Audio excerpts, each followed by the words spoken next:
تو حضور نے پوچھا بتا کیوں پریشان ہے؟ کہتا ہے یا رسول اللہ کھجوریں تو پکی تھیں، لذیذ بھی تھیں، میٹھی بھی تھیں، مگر اندر گٹھلی نہیں تھی۔ تو حضور ہنس پڑے، بھئی اس کے اندر گٹھلیاں کیسی ہوں؟ گٹھلیاں تو نے جیب میں رکھی ہوئی ہیں۔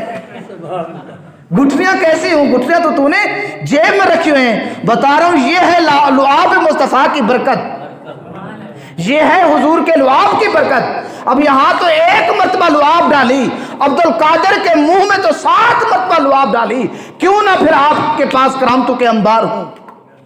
صرف آپ کے پاس کرامتیں بھی نہیں ہوتی تھیں، آپ کے پاس علم بھی بہت بڑا تھا۔ ایک عالم ہے، بڑے محدث ہیں، امام ابن جوزی رحمۃ اللہ علیہ، بڑے محدث ہیں، علم بڑا علم تھا ان کے پاس۔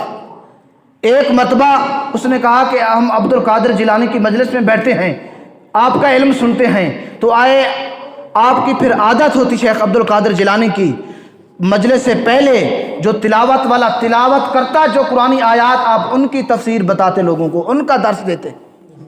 جس بندے نے تلاوت کی اس کی تفسیر پہ لگ پڑے۔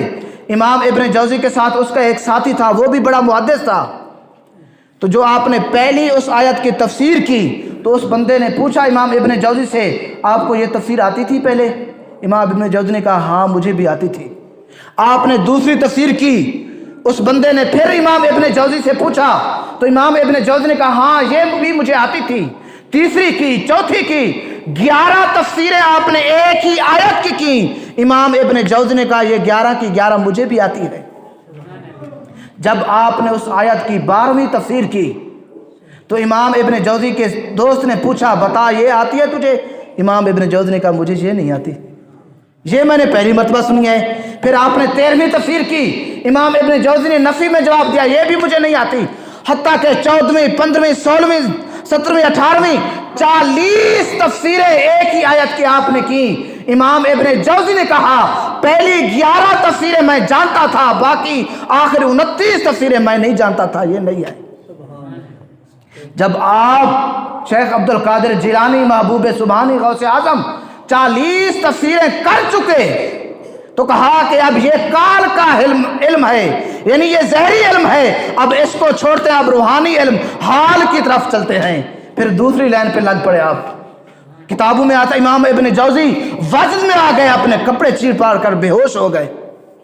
آپ جب تک روحانی علم لوگوں کو دیتے رہے امام ابن جوزی بے ہوش پڑے رہے۔ یہ ہے آپ کی برکت، یہ ہے آپ کا علم اور آپ کی کرامتیں۔